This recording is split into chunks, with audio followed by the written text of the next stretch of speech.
this is working.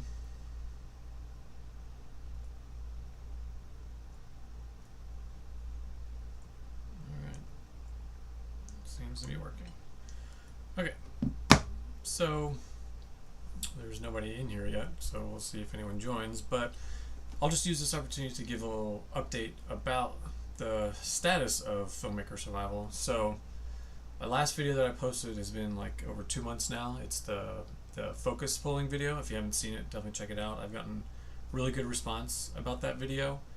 It already has like over 4,000 views, which is pretty good for my channel. But the reason I haven't posted anything else is because there's a lot going on in my personal and work life. So that's why I haven't posted a video in so long. The biggest news is that, my wife and I were about to have a baby, and so we've been getting ready for that. And then we've also been trying to look for a house at the same time. And then I've also been working in that time. And then I've also been I just produced and made a little 10-second spec commercial for, this time it was a Heineken one. The first one I did was Under Armour, and that's on the channel if you want to check that out. But I've been doing that because I'm trying to build up a commercial reel for my cinematography. I have a narrative reel, but I don't have a commercial reel, and so that's my goal for this year, is to get at least a minute and a half worth of footage of doing commercials for a reel, so I can start working as a cinematographer in commercials. So that's kind of what's been going on. I know everyone's really hungry for more camera videos, or like specifically AC videos. There are some in the works, but I will have to get a budget. If you've seen the other one, I mentioned that I'm going to have to do a Kickstarter because I want to do it right, and I'm going to have to pay for some camera operators to come out, pay for some first ACs to come out to pull focus on those cameras.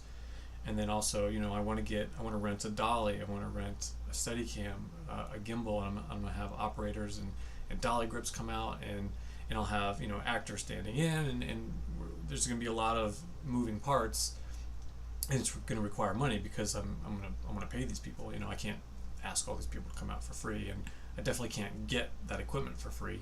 So I'm going to have a budget for that. So, hopefully in the next, month or so, I'm going to launch a Kickstarter so I can make a legit full-on course about being a first AC and a second AC. So it would cover everything from prepping to shooting, and then go in depth about pulling focus in different circumstances, like on the dolly or on a gimbal, on a Steadicam, and kind of go even more in depth than I did in the original AC video that I did. So that's kind of the plan. With that. And then also, if you haven't seen Connor O'Brien's interview, check it out. But he talked to me. Together, we both really want to do like an in-depth gimbal video series specifically with the Ronin 2. And so we want to do a series of videos where he'll walk us through setting up the gimbal, building it, balancing it with maybe a couple different camera types, and then go into like in-depth settings that you can use, and how those settings work, and what his preferred settings are for different scenarios are. And then also really in-depth on troubleshooting, because the problem is, as a first AC, I can kind of tech a Ronin 2, and I can level it, or I can balance it, and I can get it ready to shoot, and I can do very basic stuff. But if something goes crazy, if something goes wrong, I'm not very good at being able to troubleshoot it. So we want to do one of the videos in that series would be in-depth troubleshooting the Ronin 2 when you're on set or something happens. And then maybe we'll even do like a basics, like operating with the gimbal, on like how you can move around and do the gimbal. Because there's a couple ways you can operate it. You can operate it with yourself, and then there's also what I think is called majestic mode. And then there's also with like wheels or the joystick, where one person is just physically moving the camera through space, and then there's an operator on the wheels or the joystick, operating the camera. So that could be a video in the series as well.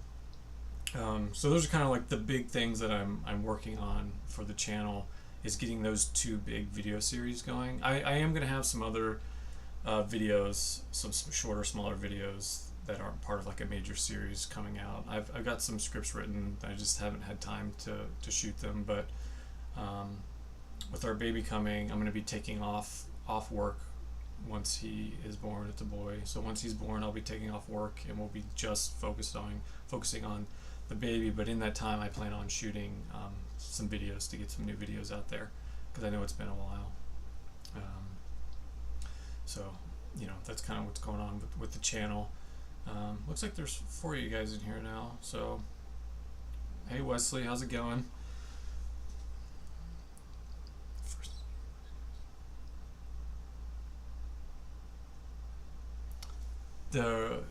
Wesley says, notice there are differences between the responsibilities of the first and second on the West Coast and the East Coast. I haven't really noticed that much. Most of my time working on the East Coast has been for like travel jobs. And sometimes we'll like hire a local second. If I'm the first AC and I work on the travel job, we'll usually hire a local second. I haven't really noticed like a major difference. I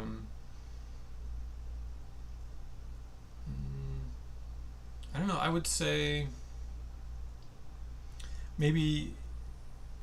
I think for West Coast, at least for me out here, I think second ACs might do a little bit more than a first AC does, because I think me as a first, a good second to me is a second that takes care of everything, and I don't really have to worry about much of anything. Like a good second AC will always be watching the batteries, will, if they can, watch the media, but me and the DIT are usually watching how much media is left in the camera if we need to reload,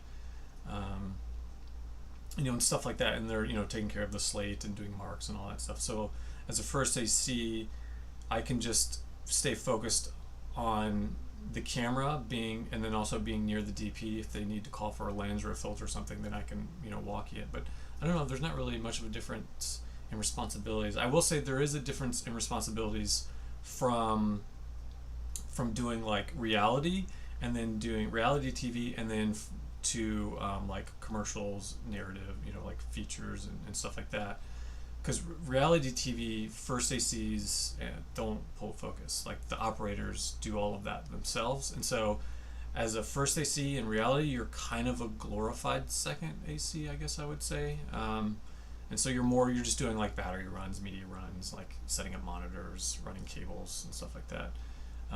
So that's kind of the only difference that I've noticed in the different like kinds of productions. I wouldn't say there's really much of a difference on East Coast to West Coast in my personal experience.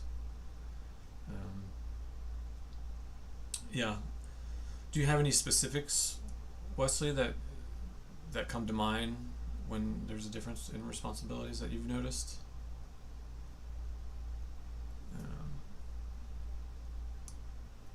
Let's see what else can we talk about. I don't really have anything planned for this live stream other than to just give a few people some time to ask questions and just kind of give an update.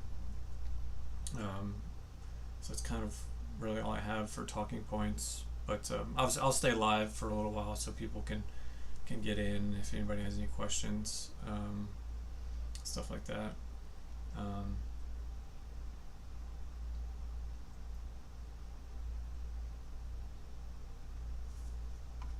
Oh, hey, what's up, IQ? Yeah, I've answered some of I remember answering your questions on the comments. It's good. I don't mind. A lot of people leave really long questions, so it's not a big deal. And I try to answer all the comments that I can. Sometimes I can't get to them right away, but I always try to answer every question in the comments. So if anyone's watching this and you've watched any of the videos and you have a question relating to that video, please leave a comment, because I will respond if I can. And I usually do at some point, but like I said, not always right away. So if anyone ever has a question, please let me know. Or and people have also messaged me on the Filmmaker Survival Instagram. I I'm not as good on that, but I've been trying to be a little bit better about it because I don't really go on it that much. I'm not really huge into social media, but I'm trying to, at least for the channel, to be a little more proactive in it. So you can either ask, a question on in the comments of a video, or you can send me a message in the Filmmaker Survival Instagram page, and I'll reply there if I can. Because I don't have notifications on my phone from Instagram because I don't want tons of notifications, so I don't always check it. So just be a little patient if you send something on Instagram. Okay, what's Wesley say? Notice that a few firsts that I work with on the East Coast want the second to do almost everything, including changing the camera setup for a handle shot, for example. Yeah, I mean, I think it kind of might come down to the first AC. Some like to be more hands-on than others. I know when it comes to, like, if we're like moving the camera from one shot to the next, I like to come over and like take the camera and move it, and then have like the second grab the sticks or the head or something. Like if we're moving from the dolly to sticks or whatever, I like to be the one to grab the camera to either like move it to the next spot or put it on the cards.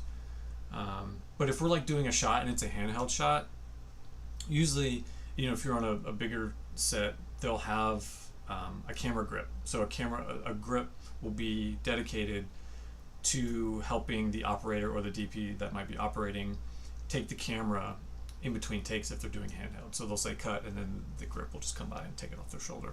But if you don't get a dedicated camera grip, you can have the second AC do that for you, because sometimes you just, as the first AC, you might not be able to be right next to the camera. You might have to be tucked away somewhere out of the shot or whatever. There's just not enough space, and so you can't always like cut and then like run over and then grab it. So it's good to have your second just like grab it from the operator. And let's see what else. What's it say? The beginning of the day, they want the second to be one to go ahead and take the camera out of the coffin and get it prepared. Yeah, sometimes, like, I think it's just a preference between the firsts. I like to be like, there's anything to do with the actual camera body itself. Me personally, as a first AC, I like to be the one doing it. So like in the morning, I like to take it out of the coffin. But if the second gets there, like if they happen to get there before me, like if I'm getting breakfast or something and they're at the truck already, they'll pull it out. I don't have a problem with that. It's just I think it's just kind of like whoever's there first kind of does it. I know that when I work with second ACs that are kind of new or haven't worked with me very much, they're a little hesitant to do it, but because they just don't know what my preference is. But I like a very proactive second AC. The more proactive you are as a second, the better for me. So like take the initiative. Like just pull it out of the coffin, put it on the cart. That's not a problem with me. Start figuring out what the monitor situation is. Start figuring out where can you charge batteries. In the morning, if it's like the first day in the morning on a job, like start loading the cart up with the gear that you're going to take. Empty out the cases with everything you're going to need. I don't want to have to tell the second every little thing that they should be getting out of the cases to put on the cart. Like they should know already, like find the media, find filters, find handles if there's handheld grips, find the mat box, find the mats for the mat box, any other small batteries like for like your focus system, anything, like just any little pieces that you think you're going to need. The second AC should be grabbing those and putting them on the cart or like in their bag. I shouldn't have to tell them that we need to get these things. So the more proactive you can be as a second, the better, in my opinion. Let's see, what's IQ say? I want to be more comfortable building different types of camera systems. I keep hearing names like Ronford Baker, Touch and Go, Quick Release, Airy Quick Release. I'm not too sure where to start. Yeah, these, like Ronford Baker is like their sticks, like the big sticks and the babies. They're like this pretty standard sticks and babies that we use on sets with Mitchell mount heads. And then also Ronford Baker makes the quick release plate, like the the RBQ, which is the Ronford Baker quick release, and that's what you see on like on carts and stuff, where you can like put the camera in the quick release. And then the QRP is the other half of that. That's the quick release plate. So that's the plate. So the QRP is the plate that goes into the RBQ, which is the Ronford Baker quick release. So those two work together as a system. And so that's the standard system that you use when going on to like a Mitchell O'Connor head, like those big heads. And so that's kind of like the standard plate that you use. And then that's the standard receiver that you use that will be on the Euro plate. So on the, I wonder here, maybe I can, so you guys can see what I'm talking about. Let me share my computer screen here. I have to set it up on OBS though. Let's see, display capture.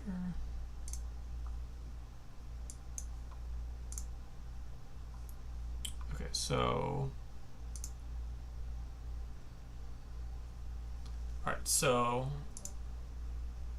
what I'm talking about, so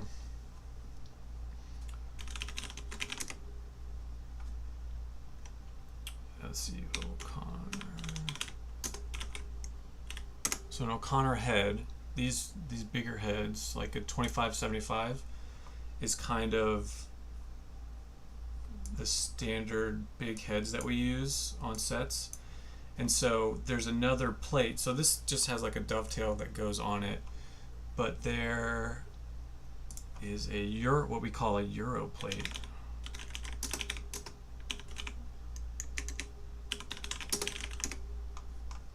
So this is a Euro plate.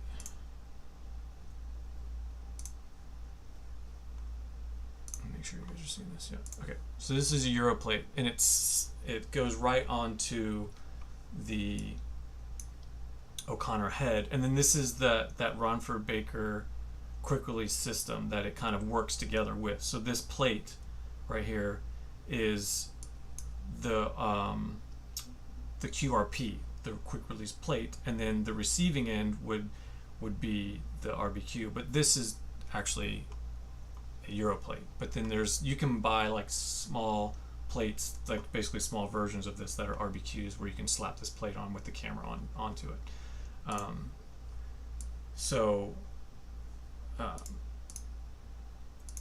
No, sorry guys. Okay.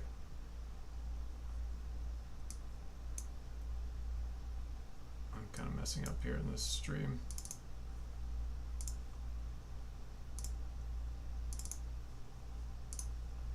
Oh no. Can't get my video back. There we go, I'll just do this. Alright, so that was, I hope that answers some of your questions. So basically there's just different plates that have different names that kind of do different things. Like, it's okay if you don't know what like a different Airy plate is, you know, like once you know, kind of figure out what they do, that's fine. It's not like you're gonna get quizzed about it. Let's see. Yeah, like touch and go, like the term touch and go, that's just another name for that system that I've just showed you with the RBQ and the QRP. It's just called a touch and go because you can just put it on there, lock it, and then you can just unlock it and just go. So that's kind of just another term for it. Let's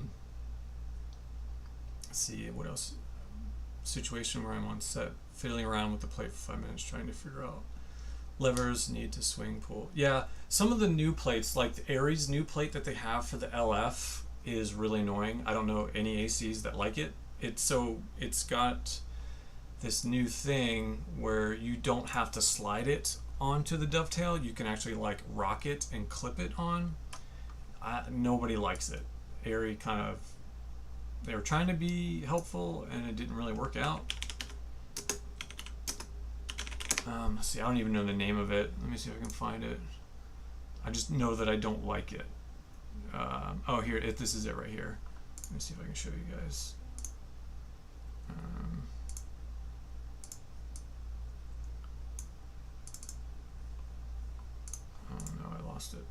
anyway, sorry guys, I didn't set this up to do this, and I should have. But it has a lever you can pull, and you can rock the camera on and off. But it's kind of not that great. So, you know, these new plates, sometimes they're just a little bit of a learning curve. So you just kind of have to, and like wooden camera has plates, you know, Tilta has plates, Arri has plates, and then like, you know, Romford Baker has plates. So it's like all these different plates and cages. It's just, you kind of have to like learn as you go, and it's not a big deal. That's why we prep. So if you're at prep and you've got this new plate and you're like, I don't know what this is, then, you know, just take the time to kind of figure it out. So like you're saying, IQ, you're not on set trying to figure it out on the day. You know, try to, like, if you can, you know, fool around with it at your prep if you're able to. Let's see.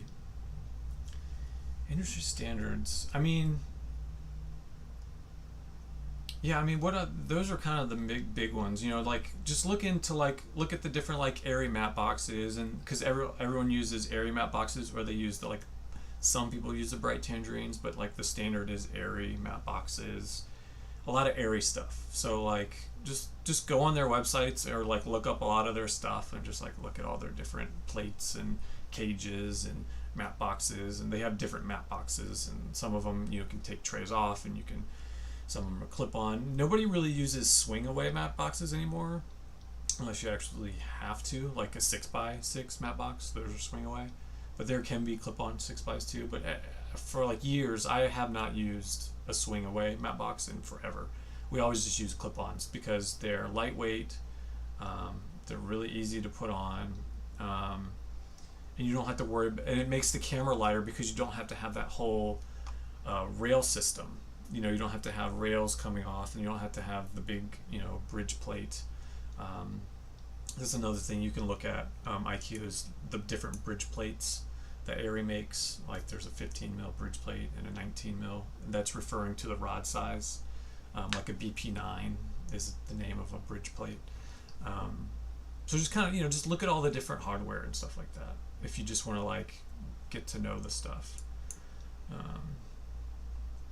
Let's see, Wesley. I just worked for my first feature as a second, and I think one of the biggest things I learned was to know when to ask a question. Do you think that the second should just only report to the first and not, or both the DP with a set of questions? Yeah, so I think you'll always want to report to the first IC first, but you can, you know, seconds do talk to DPs as well. You know, you might have, you know, if you're taking measurements of something, the DP might be like, hey, you know, what, in the camera notes, you know, how high was the lens on that last setup? We need to match it, or, you know, stuff like that. Or the DP may have you just go stand out there and find a mark and then just mark yourself. Or maybe they have a mark and they just need to see someone on it for a second while they light. If they don't have stand-ins, they might say, hey, second AC Wesley, go stand on the mark so we can just look at the lighting for a second. And they might have you like, okay, now look at your eye line just off of camera, okay, and then now, you know, look a little bit, your eye line a little bit further from camera, and they might say, hey, look over here. You know, they might try to find your eye line before the talent comes in, stuff like that. So yeah, I mean, you can definitely talk to the DP. If you're a second AC, you can talk to the DP. There's not like a, you know, DPs, you know, it's not like the director where, you know, as a second AC, you're not really going to be talking to a director unless they have like a question for you or something like that. But, you know, you can absolutely talk to the DP. It's not a big deal at all. You know, if you have any questions about the setup, you know, or maybe a good thing, Wesley, is maybe you're trying to figure out where a good spot to move the carts to. And so you can say, walk up to the DP and ask them, hey, like, I know we're here, where's our next setup? Like, where's a good spot for us to put carts so they're out of the way so we don't have to move them twice? And they can most likely give you an answer to say, oh, well, over here is going to be out of the shot and out of the next shot. So go ahead and put your carts over here. So that's kind of stuff you can ask the DP, stuff like that. Because the more you can be ahead, the better. So that way, like again, you're not moving carts multiple times. You can just put your carts there and let them live there as long as they can. Sometimes you just have to move them because you'll be looking one way all day, and then like, okay, we've shot all that side, now we have to flip, so then everybody has to move all their gear to the other side. But yeah, that's kind of how it goes. Yeah, don't be afraid to talk to the DP if you have any questions. But in general, you'll just report to your first AC. Let's see.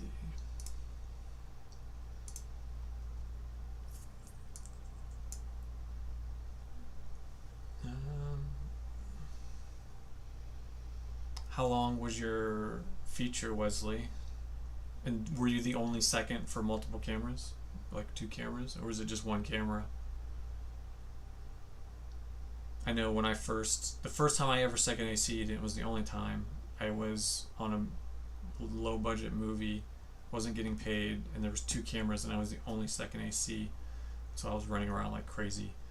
It was a little nuts, but I learned on that job that I didn't want to be a second AC. I wanted, obviously my end goal is to shoot, but if I had to start somewhere, I didn't want it to be a second AC. I wanted to try to start as a first, because I wanted to be somewhat of someone in control, or at least, kind of the boss, because there's a lot of really, let's say, particular first ACs out there.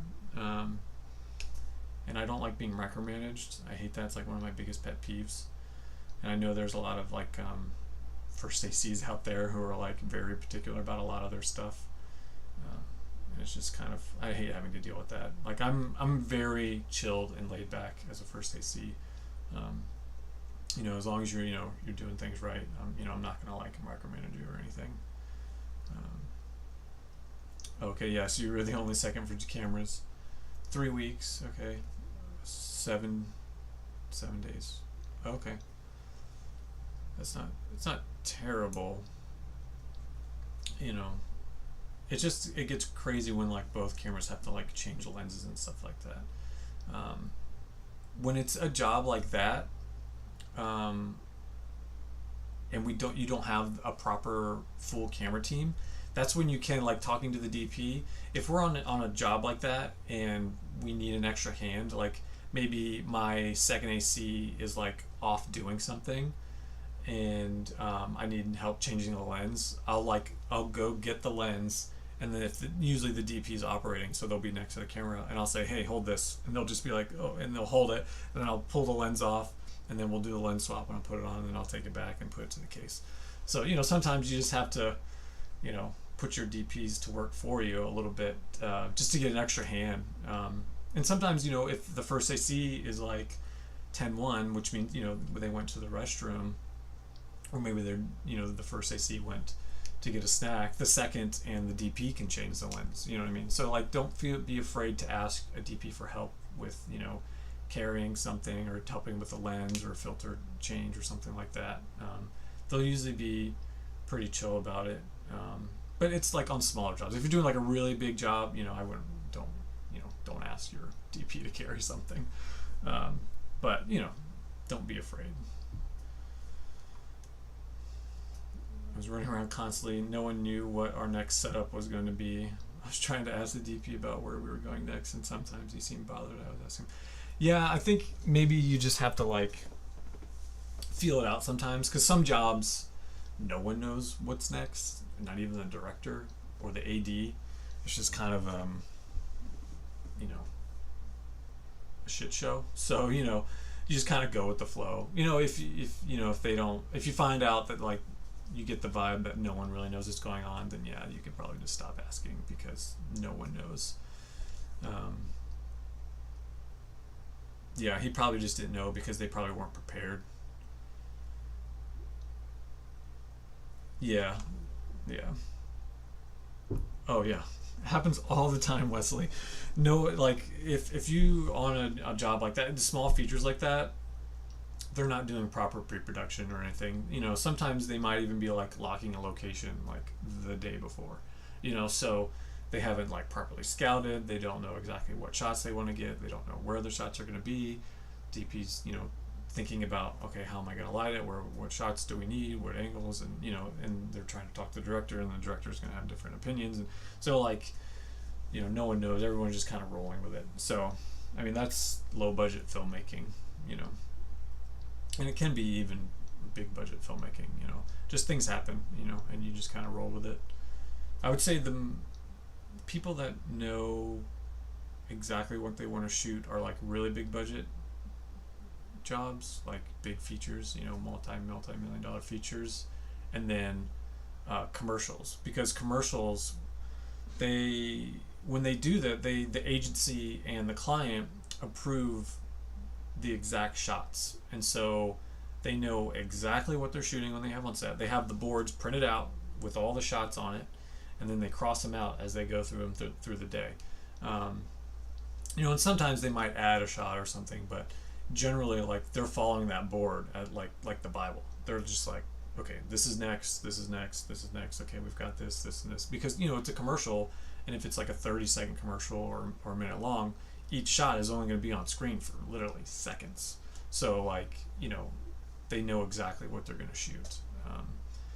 So it's kind of how it goes. The original DP was so bad he got demoted to operator in the second day. But it was still so bad that the guy oh no, it's so bad. Yeah, it happens. People just getting in over their head, or whatever. Gotta let people go. I don't think I've had to fire. No, I was on some low budget feature, and we had to let, was it a first AC go or a second AC? We had to let them go. But then there was also one time I got someone to fill in for me, and this person ended up not being very good at pulling focus, and we had to, she was originally going to do 2 days, but then the DP called me and was like, hey, like, it's not working out. And so we had to find someone else to fill in for her, who was filling in for me on the second day. So I had to, like, call her and be like, hey, actually, we're good, we don't need you for the second day. I just kind of I didn't, like, tell her exactly why, but I just made it seem like, we were good. So it just happens. And I've been on a set one time. I think it was the movie where we had to fire the second.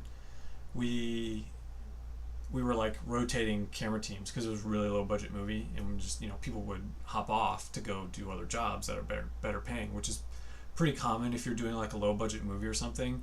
If someone is on that low budget movie and then they get a call to do a higher paying job, obviously they're going to go do the higher paying job.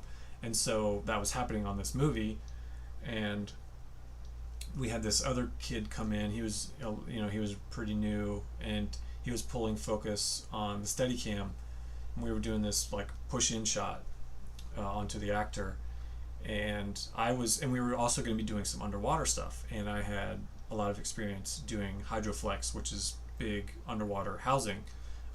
If you're interested in that, definitely check out Hydroflex. There's some really cool stuff. They have underwater housings and stuff. I haven't done one in a while, but I was building up I think it was like a mini inside the Hydroflex, and it takes like about 30 minutes just to get this thing built up.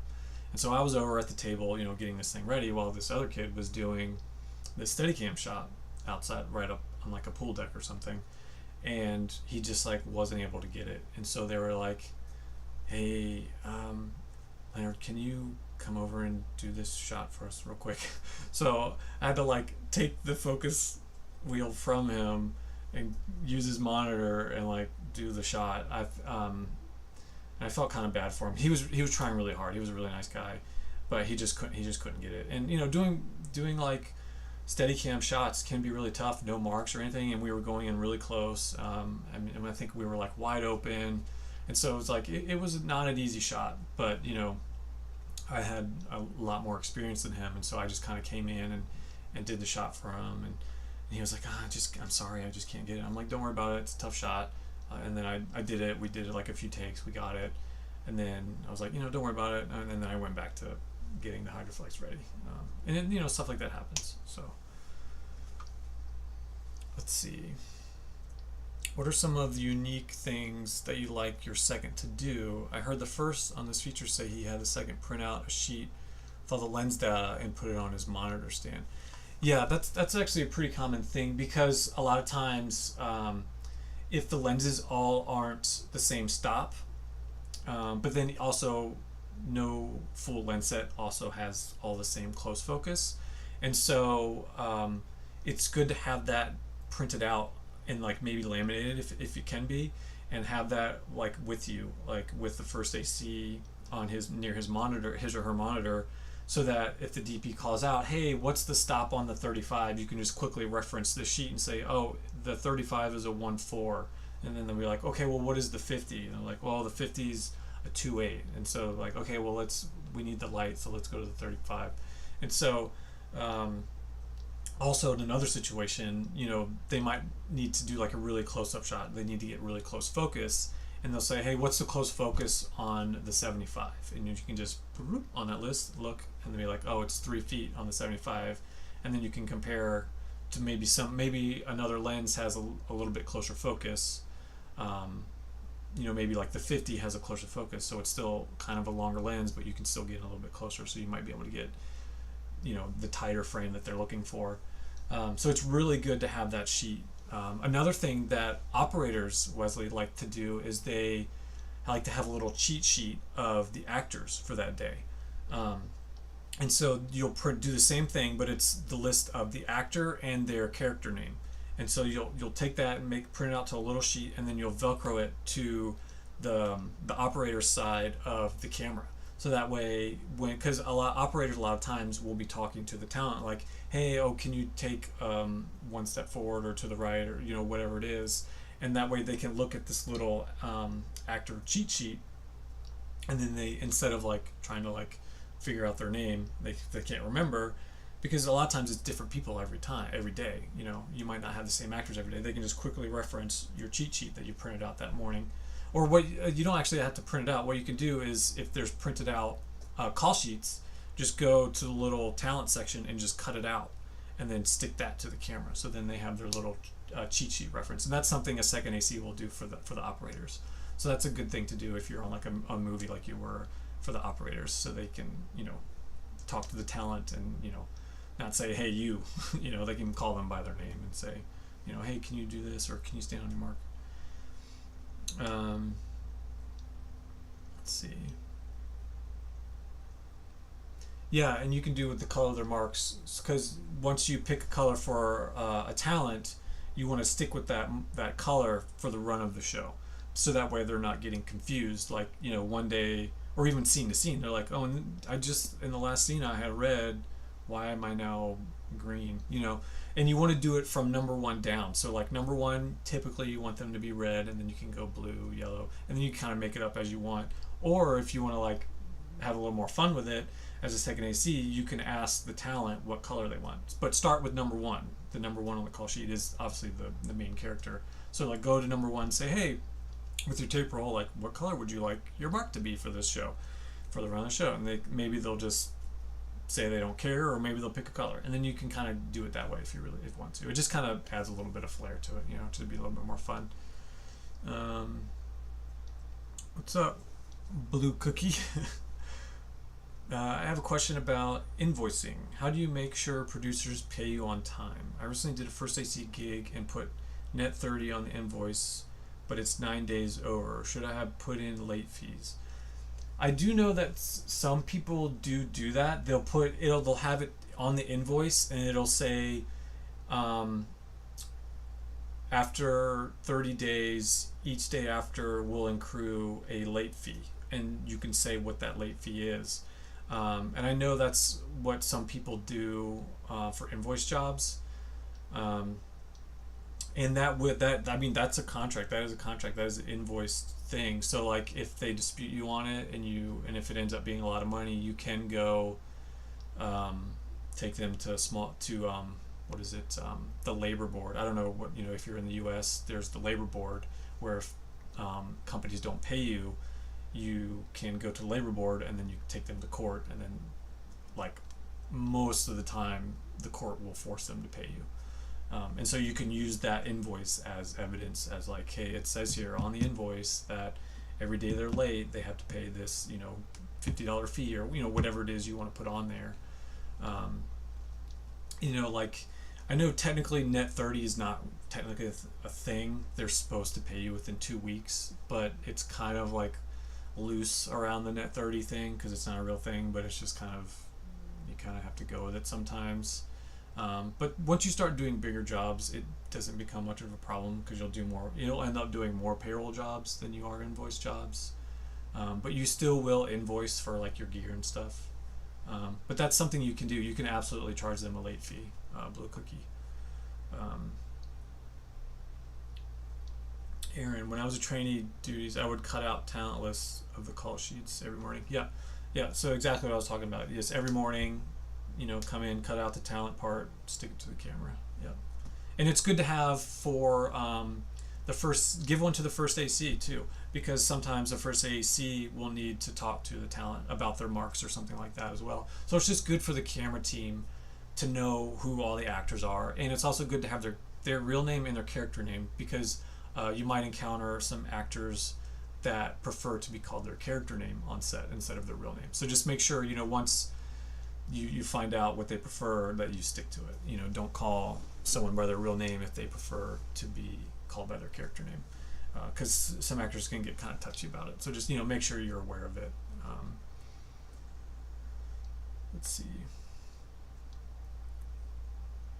Yeah, the financial formalities, Blue Cookie. Yeah, it's it's a little bit of a learning curve, and like for the invoice, like you could just do like a basic. I actually do. I'm not sure if it's you who asked, but a couple people have asked to do an invoicing video, which I have written the script, and that will probably be the first video that I do coming up. So definitely keep an eye out for it. And I just have like a very basic invoice that I have, and it just kind of breaks down like the days that you've worked and how much for that day, and then it breaks down if there was any overtime, you put in the overtime. And then like your kit fee, or any like gear rental fees in there too. And you put who it's going for, like the production company. You're invoicing the production company, and stuff like that. So that's kind of how it goes. And I'm gonna do that video soon, I promise. So keep an eye out for that one. Have you ever been in a situation where production didn't budget for prep days? I have my first focus deployment job in a month's time, but no prep day. So IQ, are they wanting you to prep and not get paid, or are they just not doing a prep day and then like everyone's showing up on the shoot day with the camera gear from the rental house? Because if they're not going to pay you, don't work. Like if they obviously they don't know what they're doing. They're a production company that clearly doesn't understand what camera preps are for, because if you don't camera prep 100% of the time, you're going to show up, something major is going to be missing, and you're not going to be able to do what you want to do with the camera. Like even just one little piece that's up like a plate is missing, that plate could stop you from putting your camera on the tripod. So that's why we have preps. And so what you can do is you can tell them, hey, if you're not going to pay me for the prep, I can't do the prep. But if it's a situation where they just aren't going to have one, like someone's going to go pick up the gear from the rental house and bring it to the set that day, that morning, and you're going to build it that morning, you should say, hey, just so you know, I cannot guarantee that everything that we need on the day is going to be there or is going to work because we didn't have a camera prep. That's why and then say, hey, we really do need to have a camera prep, because then I can make sure that we have everything we need, everything the DP needs or the director needs, and that everything that we get works. And so just kind of explain to them that if something doesn't show up or doesn't work, it could put a huge wrench in the whole day, because then you're going to have to send someone to go get it, and they're going to have to wait for it. So kind of explain to them they really do need to have a prep day. Clearly they are very green and don't understand why we have prep days.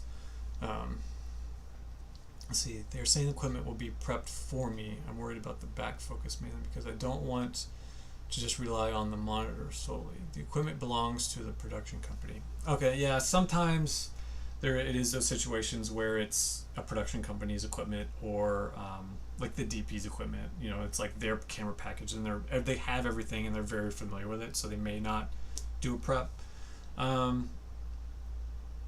IQ, I would just say I wouldn't worry about it too much. I would just say, you know, oh, it would be really nice if I could come in for a prep. If you could pay me for a prep day, I'd really like to just come in and look at the camera and make sure it's all good, so you can get familiar with it. But if they don't want to do it, then, you know, it's kind of on them. So, you know, it's just gonna, you know, let them know again, like, it's just gonna take you longer to get ready in the morning. You're gonna have to build it. You're gonna have to get familiar. So just, you know, kind of give them a heads up. So, you know, if they start yelling at you, you're like, well, I told you, if we had the prep, you know, we wouldn't have to do this. So just kind of, they're kind of making their own bed with that. So just kind of, you know, I wouldn't worry about it too much. But that's how you can, like, handle those situations in the future. Let's see. Aaron, I'm freelance now, at least in Canada. I haven't added late fees to invoices agreements personally. Some agencies are net 90. Wow. In the corporate or freelancing world, it can range a lot, unfortunately. Yeah, that's insane. Net 90. Like here, net 60 is like really crazy. Net 90, that's insane. Yeah, I don't. Maybe, Aaron, you should look in to see what the labor laws are and things like that about getting paid, because I know I think in the US technically employers have to pay their employees within like 2 weeks, but when it comes to invoicing, I think it's a little hazy. So yeah, I would maybe just look into what laws Canada has about that, and then you know, maybe think about adding in late fees and stuff like that, or maybe, you know, talk to some other people that you work with and see what they do, or if they do that. Yeah, 90 days, that's a long time to not get paid, especially as a freelancer. Aaron, I came in late on the live, so this was discussed all good. One thing I did was pick up a business card folio wallet and stored pre-printed dates for every day of production for the skates. I'm not sure I understand. Business card folio wallet and stored pre-printed. Oh, I see what you're saying. Yeah. Yeah, that's a good idea. That helps. I've been trying to decide on whether or not I should move to LA or Atlanta. I spoke with a cam op who just moved from LA to Atlanta, and he said that you will learn super fast, but Atlanta is still a little green, and it can be hard to tell if you will be able to grow as fast. Yeah, I actually wrote and shot a video about moving to LA, and it was going to go live the next day, and I decided to take it down because I was afraid that I came off a little snobby in it. But I'm going to redo that video, but I'll just tell you now, Aaron, that in my opinion, if you really want to get on set and learn at a high level, you should move to LA, because yes, Atlanta does have a lot of, like, they shoot like all the Marvel movies there, but like the depth of crew and the quality of crew in Atlanta is not very good. There are good crews there, but the depth of those crews is very shallow, and so I would recommend moving to LA if it's something you're considering. I would really encourage you to like really look into it, and if it's something you want to do and financially can do and whatever, and if you're serious about like working on big productions at a high level, that you should move to LA. That's why I moved here. I'm originally from the East Coast. I'm from Virginia, and I moved out here because I wanted to work on big budget movies, which I've worked on some movies, but not. I like day played on the what was that Harrison Ford movie where he's the dog sled guy? I day played on that for like a day, but it was cool. But like, you're not really gonna get that opportunity as much. Maybe, I don't know. I just think there's a lot more work here, and there's a lot higher standard of work here. Like, there's a reason why when all these big movies and commercials travel across the country, that they bring their keys with them, is because the quality of crew is excuse me, is really high in LA. And I'm not. That's not to talk down on people in the other cities, but I mean, this is the center of the film industry in the world, you could argue. And so like the best crews are here. So I think if you really want to be at the top of your game, you should, consider moving out here. Let's see.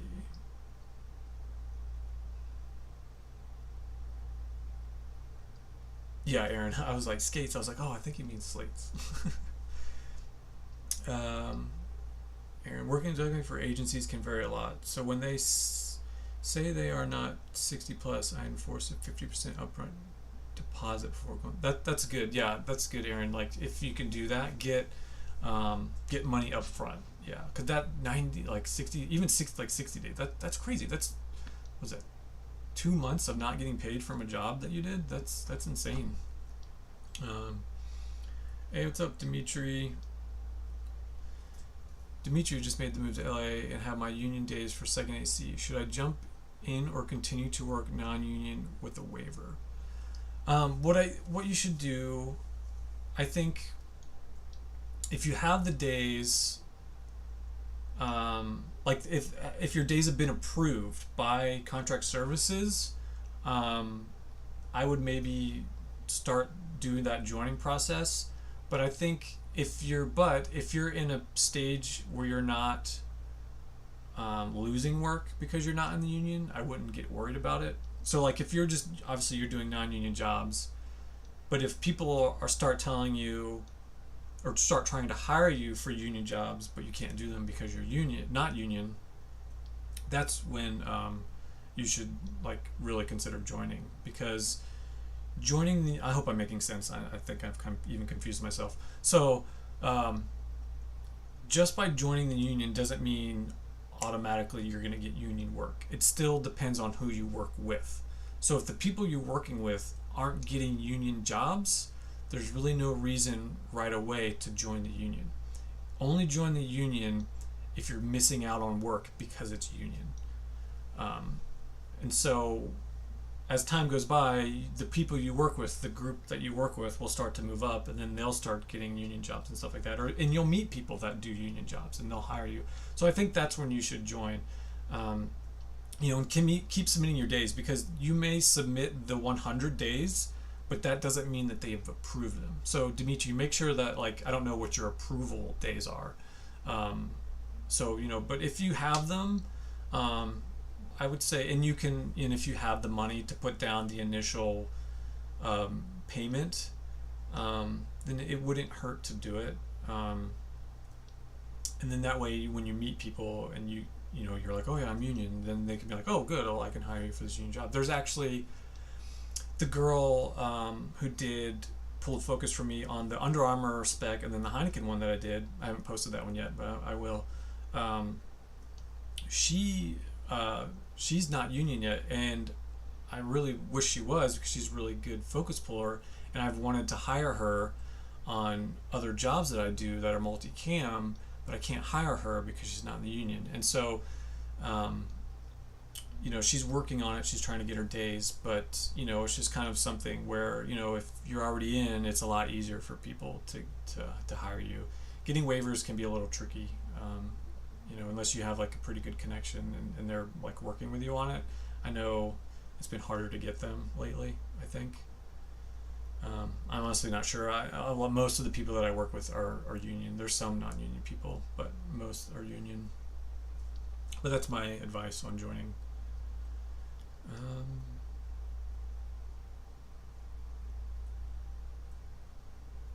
Yeah, I mean, totally, Aaron. Like, I'm not saying that only the LA people are experienced. Like, obviously, Vancouver, Toronto, Atlanta, Chicago, New York, all the major cities, they have really good crews, that are at the same level of LA. It's just more of the depth. So it's like there might be like this thin layer of really good crew, and then after that, it's just a lot of green people. Just there's a lot more work in LA as well. So there's more opportunity on all levels. So it's a little bit easier to start out in LA, I think.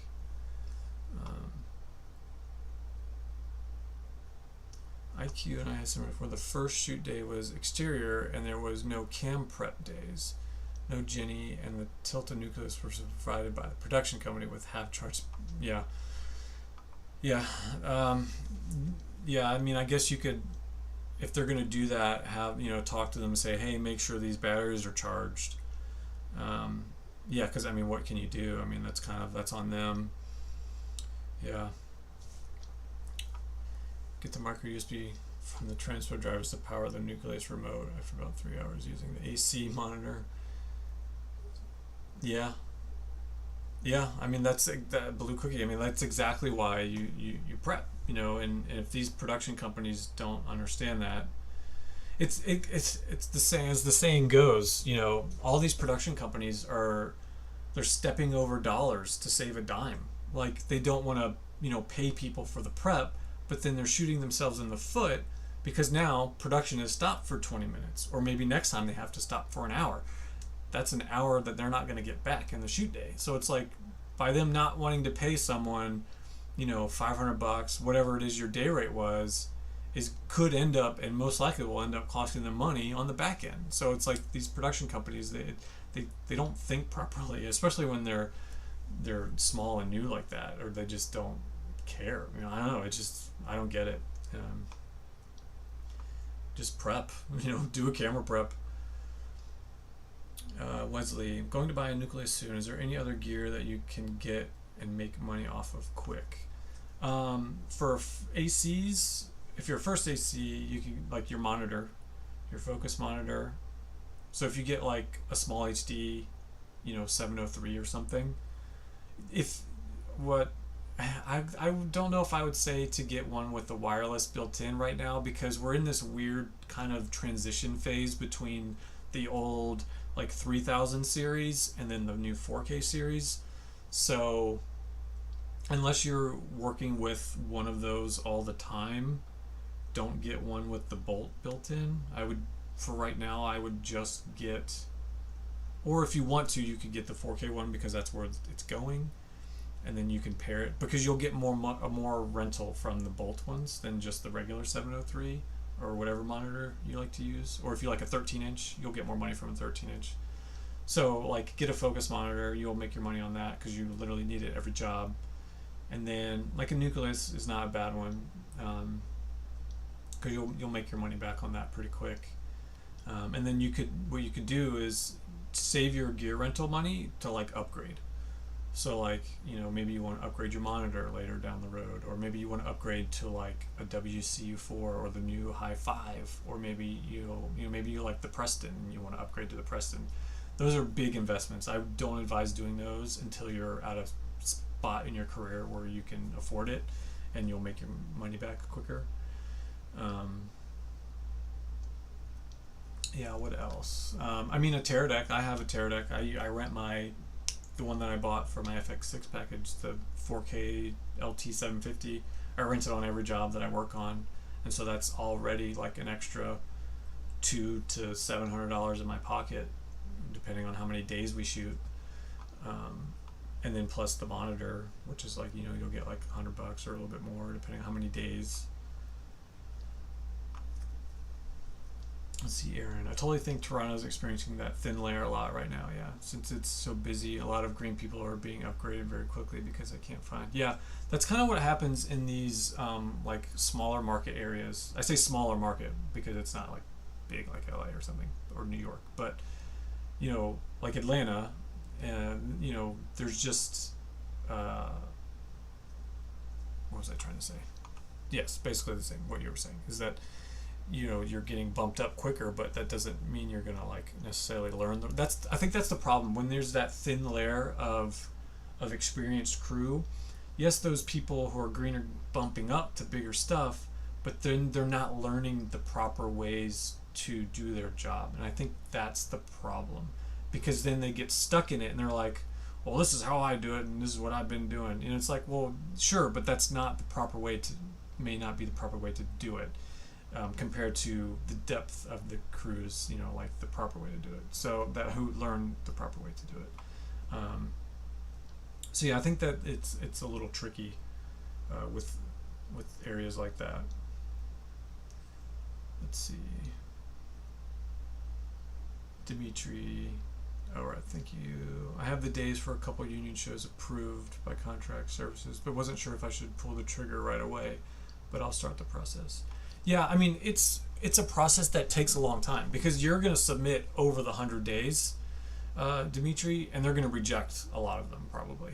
And so just start that process going. That way, when it does happen, you know, your career is kind of like going on the up, and you're like, then it'll meet. So like, hopefully you'll get that cross section of being able to join the union, and then like getting union work. So just kind of start working on it. And then if you really want to, you can take like a couple of safety classes right away if you want before you join, just to kind of get an idea of what to expect. But yeah, you just have to go there. Obviously, you've already done it if you've got days approved. But let's see. Aaron, ACs I've worked with like having the bolt still be a separate item, so there are less points of failure. If the wireless goes down for the monitor, it's still great. Yeah, I mean, yeah, it's personal preference. I personally don't own the bolt with them on the monitor. I like the same thing too, because I don't like to be tied down to that monitor. Because what's happening with the old ones is a lot of people have these old 703 bolts from the 3000 series, like the old generation Teradeks, and now they're going to be paperweights once the 4Ks fully take over. So it's like you're kind of getting locked in with that system when it has it built in. So yeah, I agree with them. Like that's why I have 3 receivers for my Teradek, because I don't want to be married to a monitor. I want to be able to just take that receiver and give it to whoever needs it. You know what I mean? And you know, maybe I want to switch up because I use a TV Logic. Maybe I want to switch up my monitor, but then I'm married to this, and then I lose a receiver. So I prefer having them separated as well. IQ. When you were focus pulling, did you usually use rangefinders like Cinetape or CineRT? How do you find them? So I actually rarely ever used Cinetape or anything like that. I have not used a Light Ranger. I don't even know how to use a Light Ranger. I don't use those systems. I know a lot of ACs now are using them a lot, especially on like TV. They use them a lot. The only time that I would use a Cinetape is if we were, or 2 times, the only 2 times would be if we were shooting film. So I've done some like Super 16 and 35 millimeter jobs that I pulled focus on, and I would use it as a reference because you don't want to fully rely on the video tap. And so I would kind of use all those tools together. So I would use my experience from eyesight, and I would eye it. I would see where the camera and the subject were, and then I would also use on my Preston, I would have the readout from the Cinetape, so I could reference it, so I could make sure that I was right. And then also on the video tap, I would check the video tap. So I would be kind of looking at all 3 of those things, or using all 3 of those tools at my disposal to make sure that everything was in focus. You know, and if you can, if you do film, try to get a camera that has that HD video tap. But that's like a whole thing. Actually, in the AC video series, I actually want to dedicate like one of them to pulling focus for film, because it's kind of a different animal. And you know, it can be really intimidating if you've never done it, because you know, you don't get that crisp HD image. You know, there are HD taps which are better, but you know, it's not like pulling for digitally. You know, you don't have that really crisp image. Let's see. As far as using like Cinetape and Light Ranger and stuff like that, my advice is do not rely on them. They're just tools that can help you, but if you get lazy and you only rely on them, you're gonna have a bad time. So, you know, they're just good tools to help you, but you still need to learn like good visual distancing, like just with your eyes and stuff like that, and relying on your marks and things like that. So don't, you know, just fully rely on those tools. They're good to have, but you know, make sure you can do the job without them before you start using them heavily. is my advice. Aaron, have you seen anyone use the newish area wireless follow focus systems with the new wireless? Yeah, I actually got to use the Hi-5 on 2 jobs like a couple weeks ago. I was on a 1-week job in Vegas with Connor O'Brien. We were shooting something for one of the hotels out there, and he just got his Hi-5 in like the day that we prepped for that job. But the sucky thing is that the smart rings were all out of stock. They're like super back ordered. So I didn't have any of the smart rings, so I was a little bummed about that.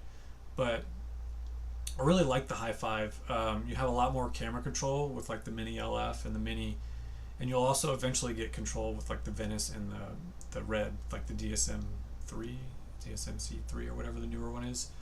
And then one cool thing that I liked about the Hi-5 was that with the Mini LF, the job we were doing with Connor is we were just doing like B-roll. It was like a hybrid shoot where it was mostly still photography, but we were just there to get some B-roll, and he would just roll and cut the camera himself all the time instead of me doing it the proper way, because we were just getting random B-roll, whatever.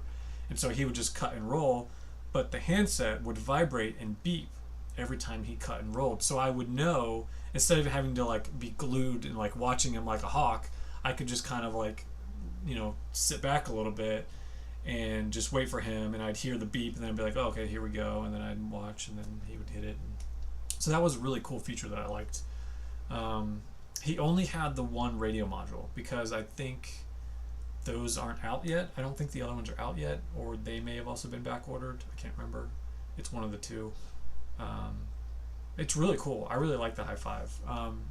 If I was going to buy a wireless focus system, I'd buy the Hi-5, because it also works with the old motors from the WCU, so you don't even have to, if you already have them, you don't have to upgrade your motors or anything. Let's see. Yeah, the camera control is really nice. You have like all the fine control as if you were basically like on the viewfinder, which is really nice. And there's more buttons, like programmable buttons on the handset too, so you can do a lot of like user buttons and stuff.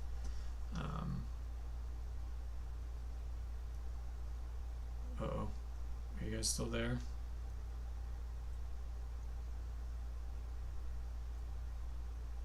Getting a lagging thing on the... Okay, I hope you're still there. So yeah, it's nice having those buttons. Let's see. In your experience, did you usually have enough time to get marks after rehearsal, or are sets moving too fast for this sort of thing nowadays?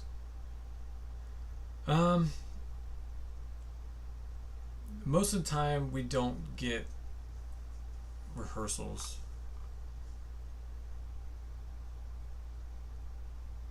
Hold on, I think, is it lagging? Sorry guys, 1 second. Oh, my internet connection got weak for some reason. Hold on, I'll be right back. I'm gonna check something.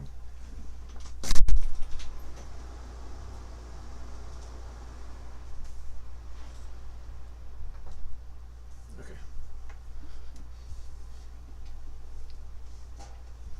Well, it says the connection is a little poor right now. Hopefully it comes back. Let's see.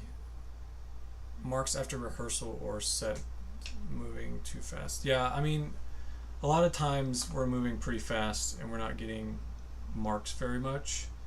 But if you need them, if we're doing like a really crazy like push in or pull out or something, like I'll say, hey, I need to get marks, and we'll like get marks, or I'll try to get them while they're while the operator's rehearsing it. So like a lot of times they're rehearsing because they're trying to figure out the shot. I wouldn't call it like an official like rehearsal, but what they'll do is, the operator and the DP and the director are trying to figure out the speed, how, the number 1 and the number 2 and what the move is going to be. And so you can kind of get your marks when they're doing all of that. And then, like I said, if it's something where I really need to get marks, I'll be like, hey, can I get like 30 seconds? I need to get a couple marks. And then I'll just be like, hey, go to the 1, get the mark, go to the 2, get the mark, and then I'll just be like, hey, just show it to me real quick, and then like I'll kind of like go through it and just try to do it real quick, because if you really need it, just ask for it, because it's just going to waste everyone's time if you can't get the marks that you need. So like, just, there's not a problem asking it. But a lot of times, like, it's just like really run and gun, and you'll get, over time you'll get pretty good at it to where you won't need marks all the time, and you can just kind of go for it. But if you're doing like more narrative stuff, and you're not in a big rush, like, yeah, you can get marks. But it's just kind of the nature of the business. Like, over the years that I've been doing it, there's just less and less time for marks, and it's not even really much of a thing anymore. Even rehearsals is not much of a thing anymore. It does happen, but it's not like it used to be in the film days.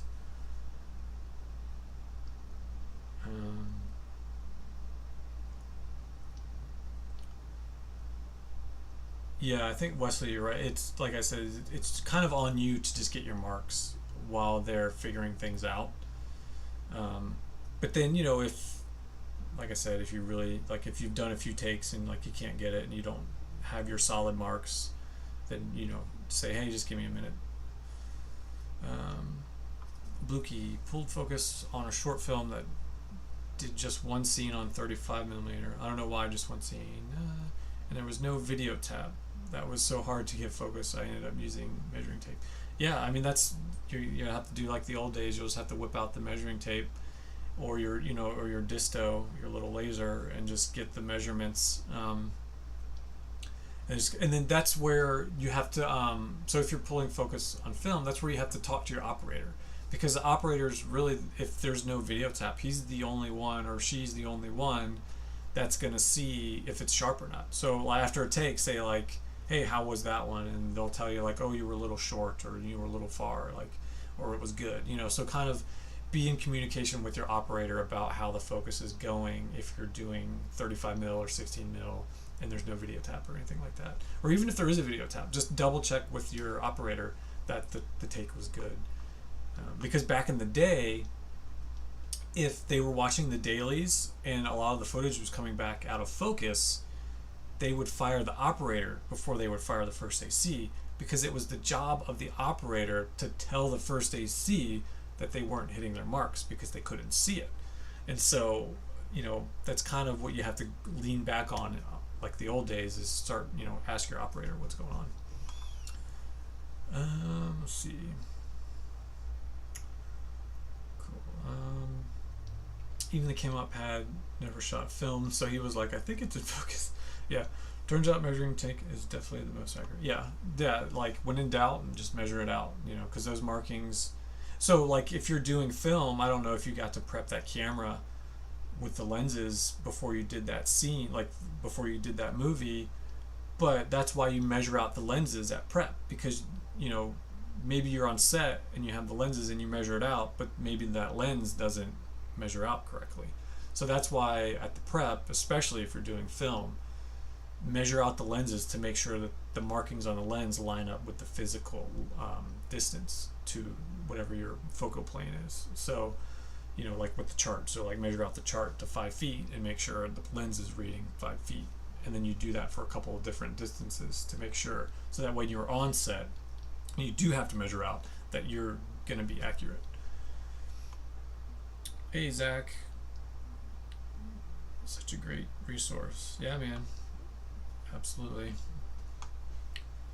And if anyone has videos that they want done, like, let me know, because that's like some of the videos that I have, like the invoice one, I've had multiple people ask about that, so I was like, well, I should do a video about it. So whatever subjects anyone wants, let me know, make it known, because I read all the comments, and if there's something that people are really asking for, I put it on the list and I put it closer to the top of the list because I know people are asking for it.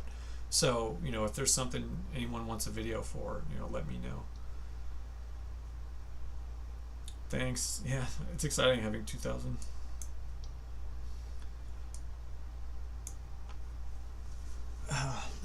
Let's see.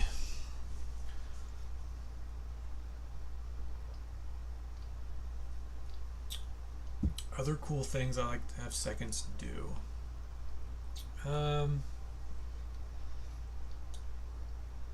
let's see.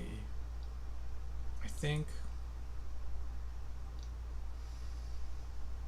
think just being on top of batteries is really good, because when you're pulling focus, sometimes you forget to keep an eye on your monitor battery. So it's really nice to have the second AC checking all of the batteries that we're using. So like checking the camera batteries, checking the monitor batteries, checking like hand unit batteries, any batteries that are being used, every once, like every couple every couple hours, just kind of like do a little battery check on everybody's batteries, make sure they're all good to go. Because you don't want anyone's, obviously you don't want the camera to go down during a take. You don't want someone's monitor to go down during a take. You don't want a Teradek to go down during a take. You don't want someone's focus hand unit to go out. So I think that's a really big one for me, is just keep an eye on batteries. Let's see what else. And I think a really good thing is, as a second AC, is like keep your camera team. The second AC is kind of the glue of the camera team. So like make sure everyone's happy. Like make sure everyone's got water. Make sure everyone's got coffee. Are they hungry? Do they need a snack? Just be like, hey guys, does anybody need some water? Or just bring them water. Sometimes we get so busy that we forget to drink water. So just like bring some waters. Or say, hey, we're doing a coffee run. You want some coffee? I know like, as a second AC, you're kind of I wouldn't say you're like a waiter or a server, but you're trying to keep everyone's morale happy, really good. So like make sure everyone's fed and watered. You know what I mean? It's a basic thing, but it really helps a lot, especially for the camera team, because the operators in the first ACs don't get to walk away very often. So whenever you can, just get snacks or something.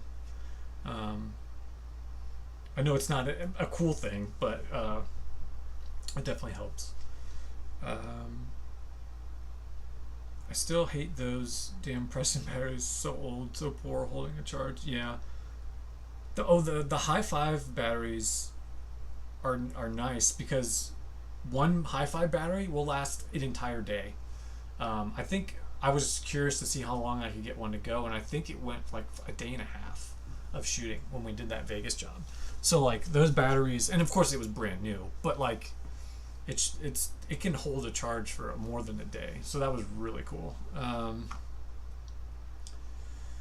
video on ways to book jobs upon arrival to LA would be awesome. A first I worked with said that starting with student films in LA is a good start, because sometimes you can yeah, I mean that's kind of how I got my first jobs, was on a USC thesis film, and then also like AFI, they do a lot of films all the time, so they need crew a lot, and I think they pay their crews. So like they need like ACs, they need grips, they need electrics. They'll need another camera operator if they're doing 2 cameras, but I think a lot of their shoots are like single cam, but you never know. So yeah, like try to find ways to get into like the AFI crowd or like the USC crowd, stuff like that, because I'm pretty sure they pay at least a little bit, like you said, like at least a decent rate when you're starting out. Yeah, exactly, Aaron. The second AC is like a mom, keeping everybody fed 100%. Yeah, I would say USC, AFI, any of those, like UCLA as well. They have a film program. They do films. And I know BuzzFeed. I don't know if BuzzFeed, for a while, they did a lot of videos. I don't think they do as many as they used to, but I think they still do a lot of these like BuzzFeed shoots. And they pay fine. They pay like $350, something like that. Like 1 or 2 day shoots, or like they do these like videos. I used to do a lot of them when I was starting out, because their headquarters is located in Hollywood. So yeah, that's another good way to find some jobs.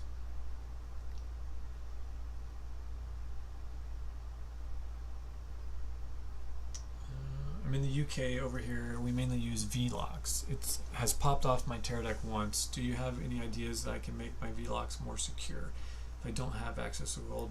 Yeah, I've learned that over in Europe, you guys use VLOCs as like your industry standard.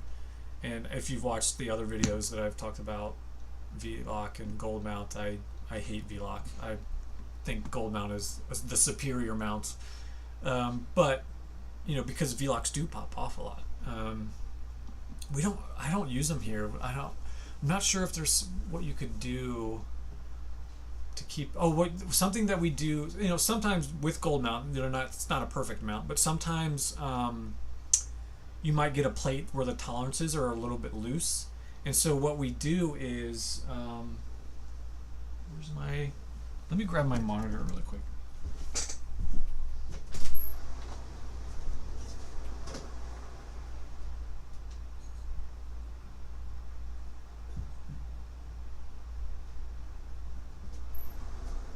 Okay, I'm back. So I've got my focus monitor. So what we'll do is sometimes the tolerances on the battery going on the plate, it can wiggle a little bit. And so what we'll do is we'll put like some Velcro, just like soft side Velcro, like here or both, and then it'll help tighten it and it'll take up the play in it. So I don't know if maybe there's something you can do like that on your VLOCs, where if there's somewhere on that VLOC where you could put some Velcro to help make it more snug so that it doesn't pop off. That's probably the best idea that I could come up with off the top of my head, because I don't use them very much, but I think that could be a solution that might help you. Let's see. I've heard some AFI shoots will post job listings on Craigslist. Yeah, they probably do, because like I said, they shoot all the time. Craigslist is good. Well, I mean, good. Craigslist, Mandy.com, I don't know if they're still around, or like maybe Production Hub. But I think I found that USC thesis when I came out here. I think I found that on Mandy or Craigslist. I can't remember. But I've gotten jobs when I first started out here on Craigslist. So it's definitely doable. The B mount. I have not seen the B mount. Yeah, it's going to be interesting to see what happens with this B mount. I understand why they're doing it, but it's just now it's going to make, in the future, it's going to make all these batteries obsolete. But it'll be a while before, and we'll have to see if other camera manufacturers jump on with it. I'm sure that they will jump on to the 24 volt being the new standard, but I'm not sure if they're going to jump on to the B mount or if they're going to like come up with their own mounts. So it'll be interesting to see what happens with Aries B mount. I haven't worked with the Alexa 35 yet, so I haven't had any experience with the B mount. I don't even know what it looks like. I haven't even really looked into it. Let's see. I'm currently going to school at SCAD.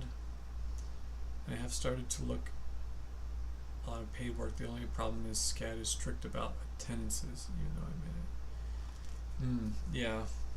It can be hard. When I was in school, I would PA on commercials, but I think it was mostly like in the summer when we weren't in school. Or I would just try, if I would do it if it wasn't the same day I had classes and stuff like that.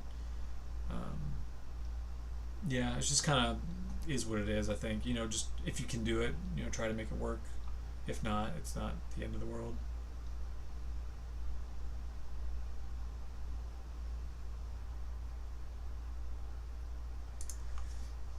If dropping out is the way to go. Here, so I went to film school. I went and got a bachelor's, and then I would PA on some jobs in like the last year or two that I was there. I don't know if I would. I was actually considering dropping out of school, and I was very close to doing it, and no one could convince me not to until one friend that I worked with said, well, think about all the money that you've just spent. I think I'd already been going there for like 2 years or something, so I was like halfway through my bachelor's, and they were like, well, think about all that money you've spent on your tuition. Like, it would literally just be a waste. So I think kind of look at it that way too, but also you will develop, hopefully you'll develop, friendships where you'll be able to work with them outside of school. Once you graduate, you can help each other, kind of grow together and work together and get each other paid work. Because I know that's basically what the AFI people do. Like, they're there, they like become friends, they find out who they like working with, and then as time goes on, there's different tracks. There's like a producing track, a directing track, I think, and like a DP track, and an art department. And so like they all form their teams and they like work with each other. And then when they graduate, the producers obviously are trying to find work and everyone else, and then they start hiring the people that they worked with in AFI. So it's kind of a way to look at your film program. I don't want to tell anyone they should drop out of school, but think of it as an investment in relationships. And it's a good time to like make mistakes, creatively, just like have fun and, experiment on films and stuff like that. Let's see. Okay, Aaron has a good, he puts gap tape on the V-lock to help.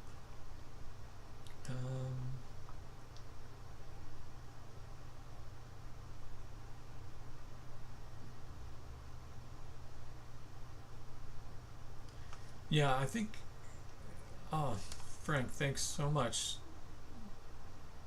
That is the first super chat I've ever gotten. Thank you very much. Thank you very much. Let's see, what does Frank say? Your channel has been invaluable to me on my camera department journey in New York. Absolutely. I'm glad you're watching, and I'm glad you enjoy the channel. And thanks for joining the live stream. Let's see. Oh yeah, the B mount. Yeah, so the reason why they're going with these higher voltage batteries is because 12 volts is limiting what these cameras can do, and so they're getting so powerful now with the processing power and all that they need more voltage, and it'll allow them to do higher resolutions, higher frame rates, and other things like that. So I understand why they're doing it. It's just interesting to see. It's gonna, I feel like it might end up being like the HD DVD versus Blu-ray kind of thing. We'll see who comes out the winner. There's right now B mount's the only one, so we'll see if other manufacturers come out with their own versions.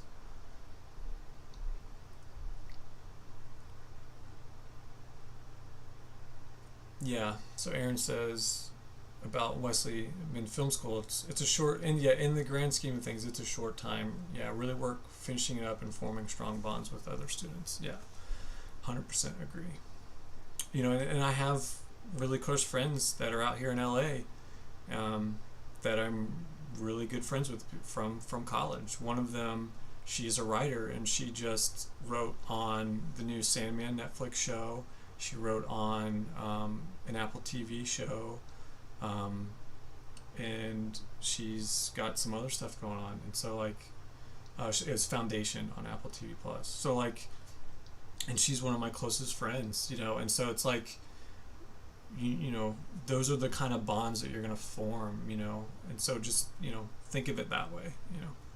You never know. It's kind of also like the thing is like, when you work with people and you meet people on set, you never know who's gonna be your next boss, because like, you might be the first AC or the DP on one job, and then you meet a PA on that job, and then years down the road, that PA could be your director. Like you never know. They could be your boss. So like, just develop relationships and friendships, and you never know what the future will bring. It's a long game. It's not a short game. It's a long game. It takes time. Yeah, it is a good time to, Aaron, it's a good time to just mess around and just like do silly stuff when you're shooting. Like, try wacky stuff.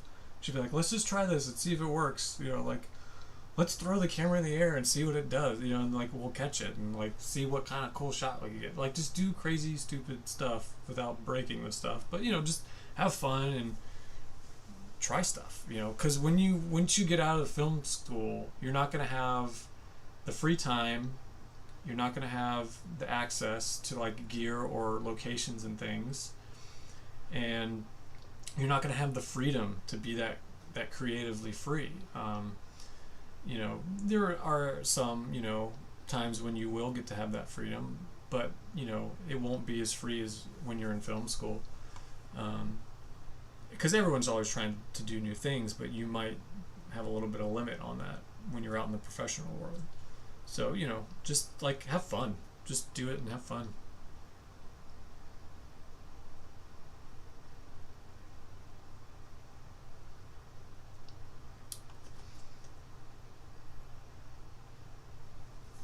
Yeah, I mean, Wesley, I think, yeah, you say you've been missing out on some of that work, but I think, try to stay in contact with those people if you can, and then let them know, like, hey, I'm done with school, I can work now. Like you've already, it sounds like you're doing well in like meeting people, and like you're gonna have a little bit of an easier transition out once you graduate. So you'll be able to smoothly go from school to working, which I think is good.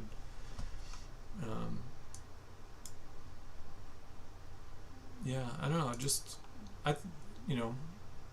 The decision is ultimately yours, but I think we would encourage you to stick with it. But I think, do what you think is best for you, and talk to some people about it too.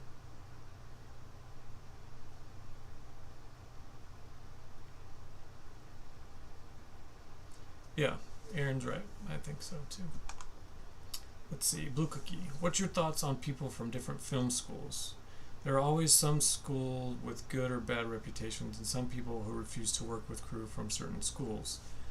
I haven't heard anything like that. Honestly, I don't even know. A lot of the people I work with, like just on set, like I'll go to a set and there's tons of crew. I don't know who a lot of them are. I don't know if they went to school, where they went to school. It doesn't matter. I think there's definitely like an AFI crowd, because for many years it's been considered the number one film school in the country, and a lot of famous directors and cinematographers have gone there, and so there's definitely like an AFI crowd, but like it's not like very cliquey. I think a lot of them do work together, but that doesn't mean they don't like work with other people from other schools or anything like that. I think I don't think it really matters to anyone, because no one, when you get a job, no one's asking you if you went to film school or where you went to film school, because no one really cares. I did a video on film school about going to film school, if you haven't seen it, but yeah, I mean, I don't think it ultimately matters at all. Like, even if you went or didn't go, or where, if you did, I don't think anyone really cares.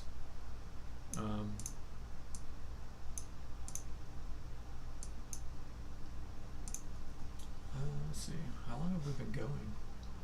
What time is it? Oh wow. So I think we'll wrap it up in like 20 minutes, 25 minutes, or unless anyone else has any questions.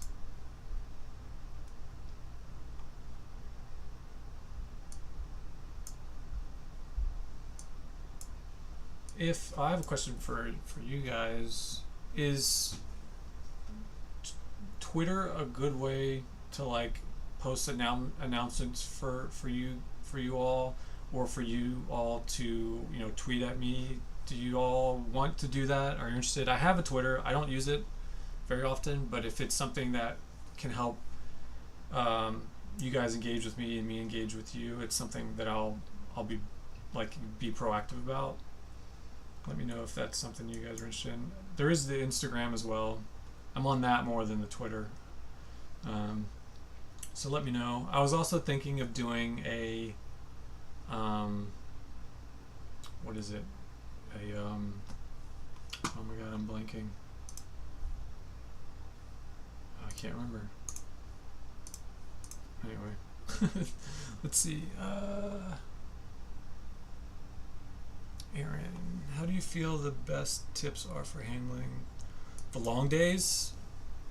So whenever I start a job that I like especially like a long job, or even just a short job, any job, if I'm starting a job, I always make sure that I get enough sleep. So like sleep is very important, especially the first day like of a job. I always try to get as much sleep as I can. My wife actually pokes fun at me a little bit because I'll get it down to like the minutes. I'll be like, okay, call time is this time. I like to get a solid 9 hours of like sleep time if I can before a job, if I'm before the first day. And so like I always try to get as much sleep as I can, and sometimes it just, you can't, like especially if you go like you do the long day, you do a 14-hour day, and then you literally have to like drive home, eat, and then you get no time to like decompress, and then you just like you're back in bed, and it can get exhausting. And it is one of the sucky things about this industry is that it can take a toll on you. And I think luckily, you know, it's not there are off days, so, but even then it's not always time enough to like recover. I think you just have to be, so like you do a job and they're just like long days over and over again.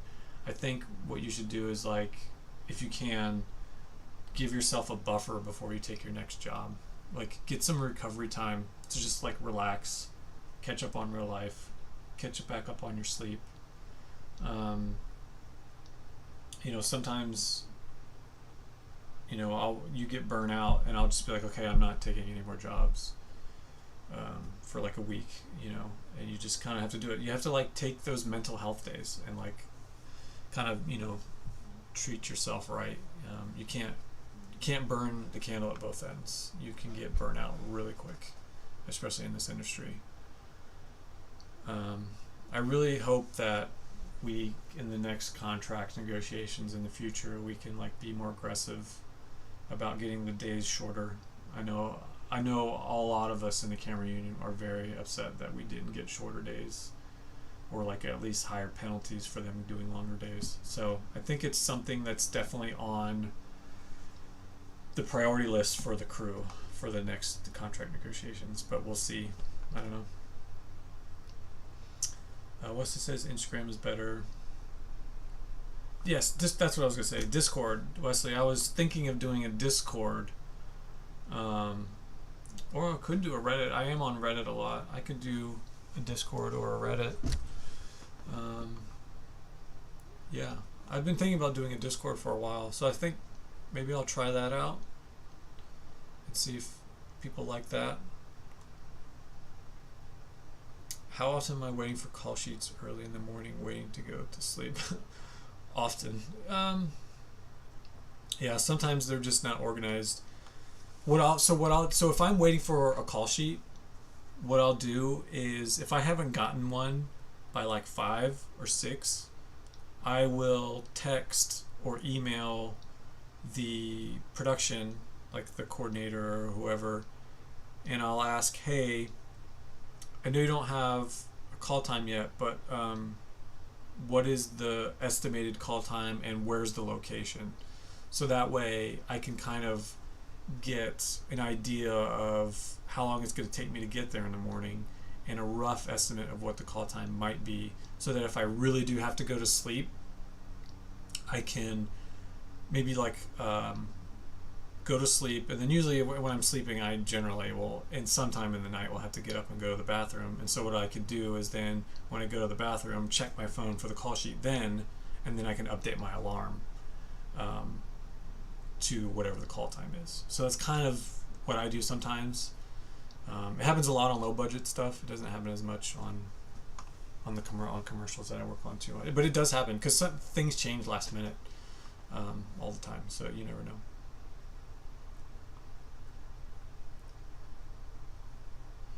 Yeah, camera department feels it hard because we don't get the breaks like a lot of the other departments do.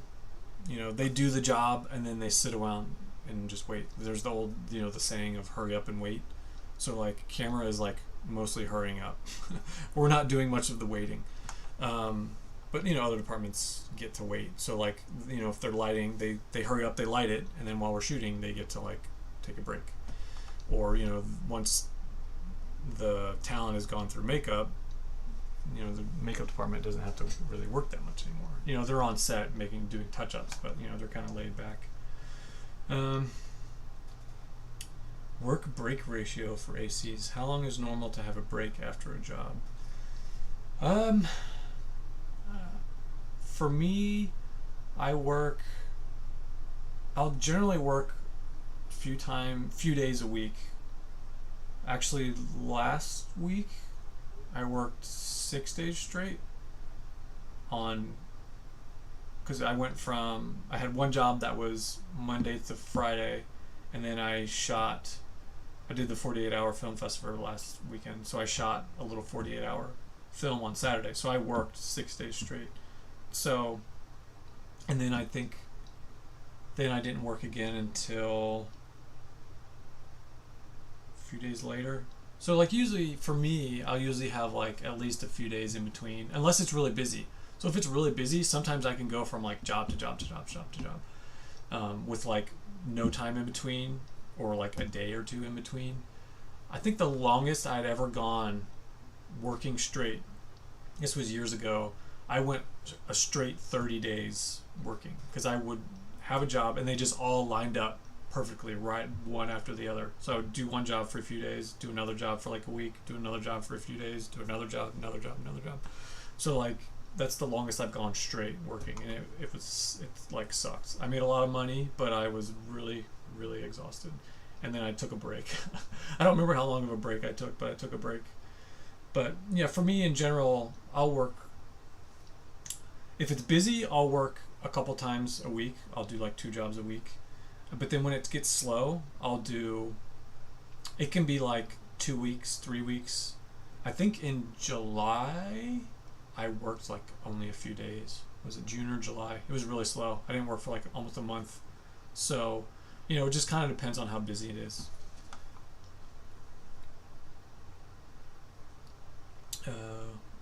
Cool. It seems like Discord's the way to go. So I'll work on that.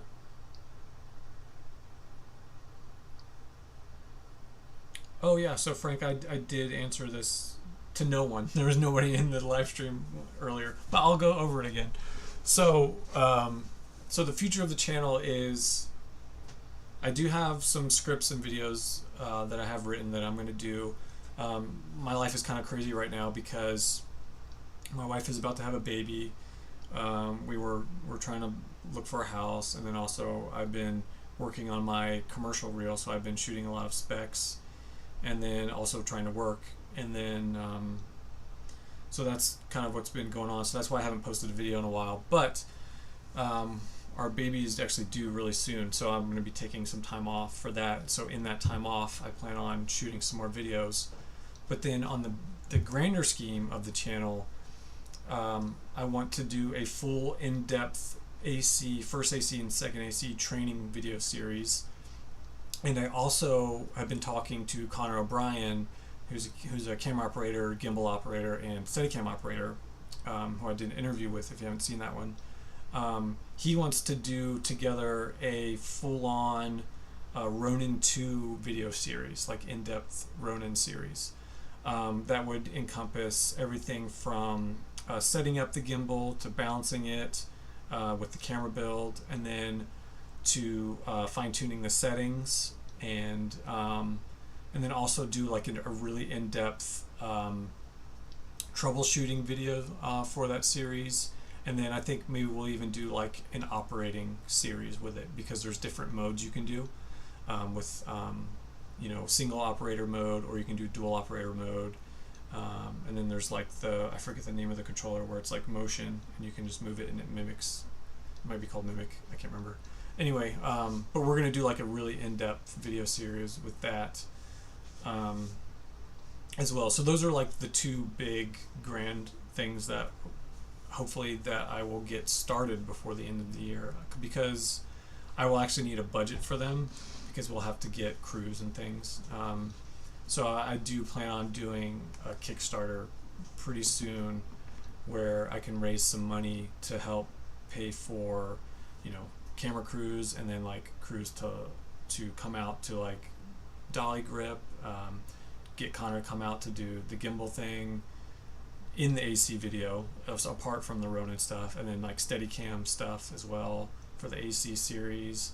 And then I want to have a second like a really good second AC come out and do help with the training for that, and then have paid actor to come out to do like some shots with, so we can do like focus and stuff like that, and then also for the operating with the Ronin. So like it's going to be pretty in depth. It'll be like take the channel kind of to a new level with those series, but then I'm also still be doing kind of the talking head and video series and stuff that I have been for like like how to like actually make it in the industry.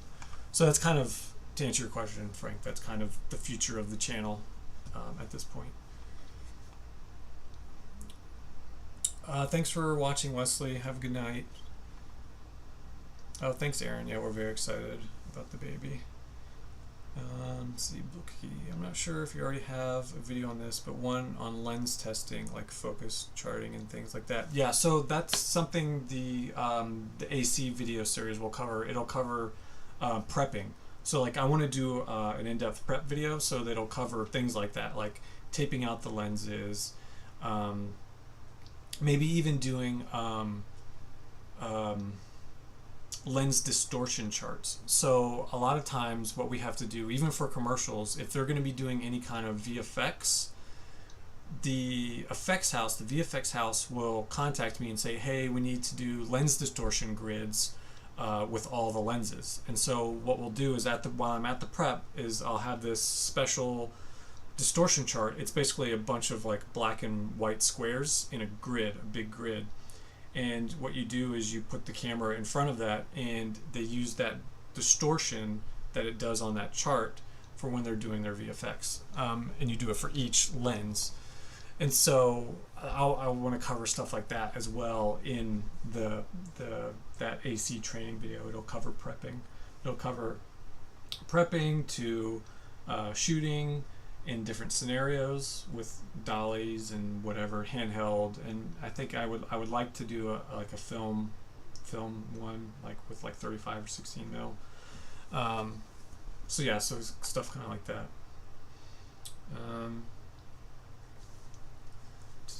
It's crazy to be that comprehensive series about being an AC don't exist. I'm glad you're here tackling it in the second that Kickstarter. Awesome, Frank. I really appreciate it. Robot Academy, yeah, did a bunch of AC training, but from what I saw, it wasn't in depth as the stuff on this channel.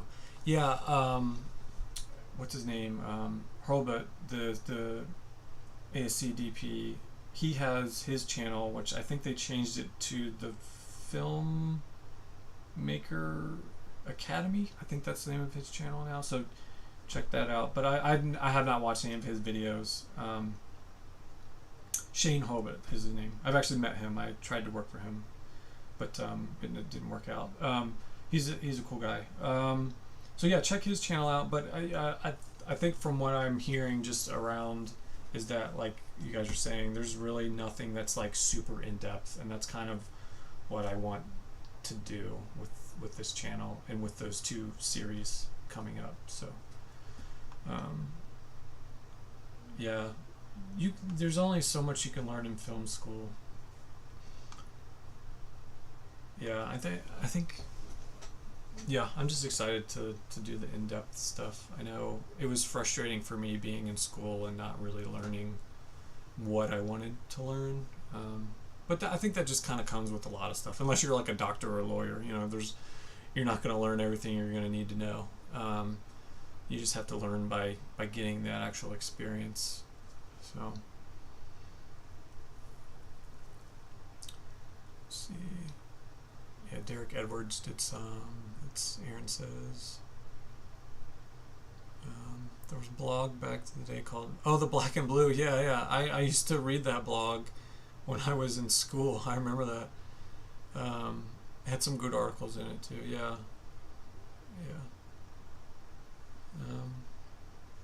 Cool. Let's see. We've got 10 more minutes, and then I'll probably wrap it up. Cool. Yeah. Does anybody have anything else? Like, I know a lot of the stuff I do is camera related, and I think everyone on here is probably interested in camera. But I would love to do the initial idea of the channel was I want to do more interviews. That's another thing I want to do, is I want to interview more people from different departments, because I don't want this to be a camera only channel. Yes, that's my area of expertise, but I also want it to be an overall filmmaking hub, and so I want to do more interviews with different departments and things like that. And I would love to do more like in-depth series trainings with different departments as well. Channel called Flick that covers a lot of topics. They're really great, but I found some difference in workflows, mainly because the channel is based out of Australia. Yeah, it's interesting just from I see on comments from people around the world that are like, oh, we do things like this over in Australia or in Europe or wherever. So it's interesting seeing other people's perspectives and how they do things all around the world. It's always good to learn new stuff. Just because Hollywood is considered the best, doesn't mean it's the only way to do something. So it's always nice to hear what other people are doing.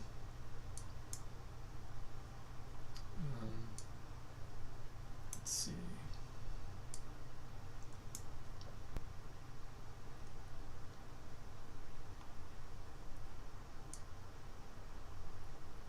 Frank, are you in AC or are you in school, or what's your deal?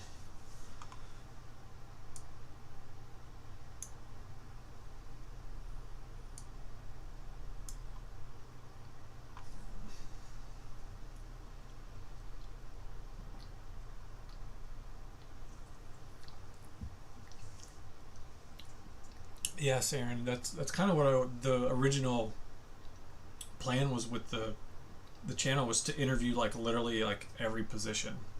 So like not just the keys, yeah, like you said, like, but to get everyone in every position in every department, because there's so much. Like I don't even, I've been working in this industry for like what, 12 years or something, 13 years, something like that. So like I don't even know what everybody does on the film set. Like I obviously know really well what the camera team does and the DP does, and I know a little bit of what key grips and the grips do and the electricians, but like I don't know all their tools that they use and how they use them. I don't know anything about hair and makeup. I don't know much about stunts, or I don't know much about what it's like to be a techno crane operator. I know a little bit because I work with them, but I don't know all the technical things and the tricks that they do when they're operating, or how they learn to operate those cranes. Same with camera cars. I ride in the camera cars when I'm pulling focus and they're whipping the arm around and stuff like that, but like I don't know the in-depth stuff, and like I want to learn that as well, and so I want to like experience that. And I want to interview people about all that stuff as well.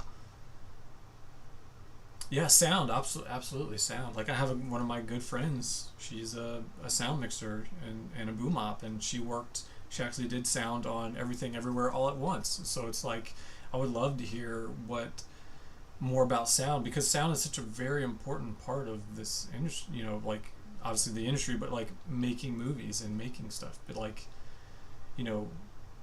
if something has bad sound, immediately you're like, oh, this is terrible. So it's like people really don't understand how important sound is. They kind of throw it to the side, even on big sets. Like the boom operator, the mixer will say, oh, we heard something over there, or like something was making a noise, and they're like, oh, it's fine. But then they'll get in post and be like, oh crap, we should have done another take. So like even in the big leagues, they brush sound to the side. So sound is very important, and it's it's kind of difficult to do as well. It's difficult to do well. Yeah, mic placement, all that stuff. There's tons of little tricks that they do with the mics and the tapes that they use and the different clips and where to put them, and like it's crazy. Yes, hiding lavs is definitely an art. Frank, I'm breaking into camera department currently. I have done some second AC gigs for corporate shoots, solo ACing for unscripted shows here and there. Not consistent enough yet, but getting there. Yeah, just keep at it, Frank. It just takes time. The more you work, the more people you'll meet, and then it'll just kind of snowball. So yeah, it sounds like you're on a good path. Just takes time. Yeah, like I said in one video, I had a regular job when I first came out here. I worked as a valet, parking cars.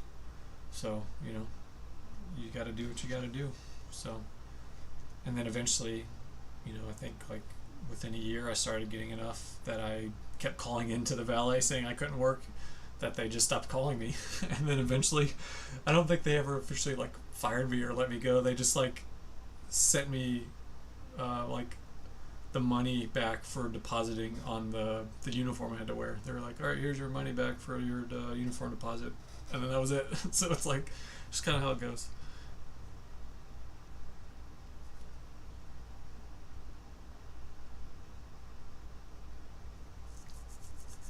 Yeah, I think you're probably right, Aaron. I think they see it as more of like, oh, we'll deal with it in post, the classic, we'll fix it in post. But like, sound, it can be fixed in post sometimes, but like if you get bad audio, there's nothing you can do about it. You know what I mean? Like if there's a plane going through the scene, or some, something was happening with the mic, like rustling on the mic, or it's like in that Family Guy episode where they're talking about the sound guy on Pirates of the Caribbean with Jack Sparrow with all his jewelry and stuff. Like if that's overpowering stuff, like you can't fix that. So I mean, that means you could fix it with ADR, but that means you then have to pay your actors more days to come in. You have to pay for the sound stage or the mixing room. You have to pay for the mixer to come in. So it's like it just ends up costing you more money. It's that whole stepping over $1 to save a dime. Yeah, ADR is used a lot. I think they've just gotten really good at mixing it into the final mix. ADR is used quite a bit, I think. But it's always good to have the best on-set sound as you can.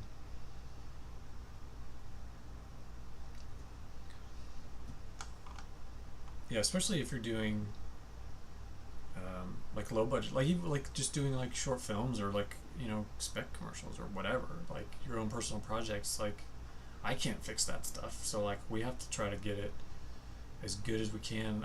A short film that I did, the Western that I did, we have a little bit of audio issues with it, so we're gonna have to hire someone to kind of fix it for us, and so that's costing us more money. So it's like and it's coming out of our pockets. We're not some studio or something. Like it's literally coming out of my pocket and the director's pocket. So if we had done it right the first time, we wouldn't have to.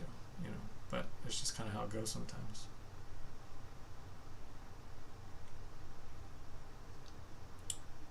Most productions don't even have cam ups. They might have someone set up some lavs just to scratch audio track.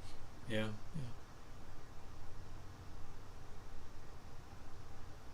Yeah, I think I would rather comp out a boom than bad audio for sure.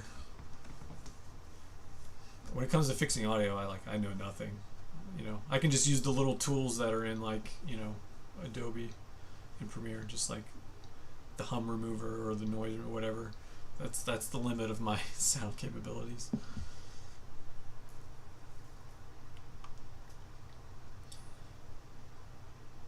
Yeah, boom ops. All right, well, everybody, I think I'm gonna wrap it up here. If this is something you all want more often, like doing like a monthly live stream, is that something you all would like? Let me know, because that way we can like interact and you guys can ask specific questions and we can kind of get down into it. But if this is something everyone likes, let me know. And I'll try to make this like a monthly thing. I couldn't do a weekly, obviously, or bi-weekly, but I could definitely, I think I can make a monthly thing work. Cool. All right, I'll try to I'll try to come up with a name for the live stream, and I'll make it a monthly thing. Cool. All right, everybody. Well, I think I'm gonna get out of here. It's 8 o'clock. So thank you so much, everybody, for watching and subscribing and being here at the live stream. And Frank, thank you again for my first super chat ever. I really appreciate it. And keep an eye out for that Kickstarter. I think that I will be posting some videos, but I will also, I think on the top of my list is that Kickstarter. So keep an eye out. And the Discord. Yes, thank you, Aaron. The Discord is at the top of the list. I'm going to get working on all these things. And yeah, I'll see you guys soon. I'll see you in the next one. Going off walkie.